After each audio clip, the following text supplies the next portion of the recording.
شروع اللہ کے نام سے جو بڑا مہربان نہایت رحم والا ہے۔ اے محمد صلی اللہ علیہ وآلہ وسلم، جو کپڑا لپیٹے پڑے ہو اٹھو اور ہدایت کر دو، اور اپنے پروردگار کی بڑائی کرو، اور اپنے کپڑوں کو پاک رکھو اور ناپاکی سے دور رہو، اور اس نیت سے احسان نہ کرو کہ اس سے زیادہ کے طالب ہو، اور اپنے پروردگار کے لیے صبر کرو۔ جب سور پھونکا جائے گا وہ دن مشکل کا دن ہوگا، یعنی کافروں پر آسان نہ ہوگا۔ ہمیں اس شخص سے سمجھ لینے دو جس کو ہم نے اکیلا پیدا کیا اور مال کثیر دیا، اور ہر وقت اس کے پاس حاضر رہنے والے بیٹے دیے، اور ہر طرح کے سامان میں وسعت دی۔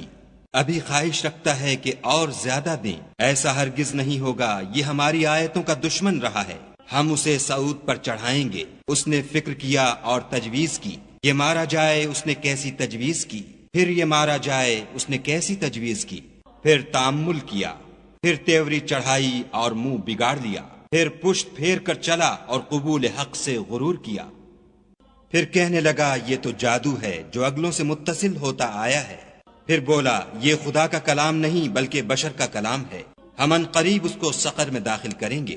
اور تم کیا سمجھے کہ سقر کیا ہے؟ وہ آگ ہے کہ نہ باقی رکھے گی اور نہ چھوڑے گی، اور بدن کو جھلس کر سیاہ کر دے گی۔ اس پر 19 داروغہ ہیں، اور ہم نے دوزخ کے داروغہ فرشتے بنائے ہیں، اور ان کا شمار کافروں کی آزمائش کے لیے مقرر کیا ہے، اور اس لیے کہ اہل کتاب یقین کریں اور مومنوں کا ایمان اور زیادہ ہو، اور اہل کتاب اور مومن شک نہ لائیں، اور اس لیے کہ جن لوگوں کے دلوں میں نفاق کا مرض ہے اور جو کافر ہیں کہیں کہ اس مثال کے بیان کرنے سے خدا کا مقصود کیا ہے۔ اسی طرح خدا جس کو چاہتا ہے گمراہ کرتا ہے اور جس کو چاہتا ہے ہدایت دیتا ہے، اور تمہارے پروردگار کے لشکروں کو اس کے سوا کوئی نہیں جانتا، اور یہ تو بنی آدم کے لیے نصیحت ہے۔ ہاں ہاں، ہمیں چاند کی قسم، اور رات کی جب پیٹھ پھیرنے لگے، اور صبح کی جب روشن ہو، کہ وہ آگ ایک بہت بڑی آفت ہے، اور بنی آدم کے لیے موجب خوف، جو تم میں سے آگے بڑھنا چاہے یا پیچھے رہنا چاہے۔ ہر شخص اپنے اعمال کے بدلے گرو ہے، مگر داہنی طرف والے نیک لوگ کہ وہ باغہائے بہشت میں ہوں گے اور پوچھتے ہوں گے، یعنی آگ میں جلنے والے گناہ گاروں سے، کہ تم دوزخ میں کیوں پڑے؟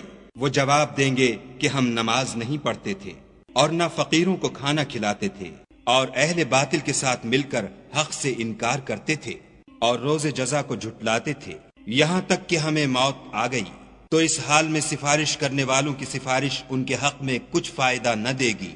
ان کو کیا ہوا ہے کہ نصیحت سے روگرداں ہو رہے ہیں، گویا گدھے ہیں کہ بدک جاتے ہیں، یعنی شیر سے ڈر کر بھاگ جاتے ہیں۔ اصل یہ ہے کہ ان میں سے ہر شخص یہ چاہتا ہے کہ اس کے پاس کھلی ہوئی کتاب آئے، ایسا ہرگز نہیں ہوگا۔ حقیقت یہ ہے کہ ان کو آخرت کا خوف ہی نہیں، کچھ شک نہیں کہ یہ نصیحت ہے۔ تو جو چاہے اسے یاد رکھے، اور یاد بھی تبھی رکھیں گے جب خدا چاہے، وہی ڈرنے کے لائق اور بخشش کا مالک ہے۔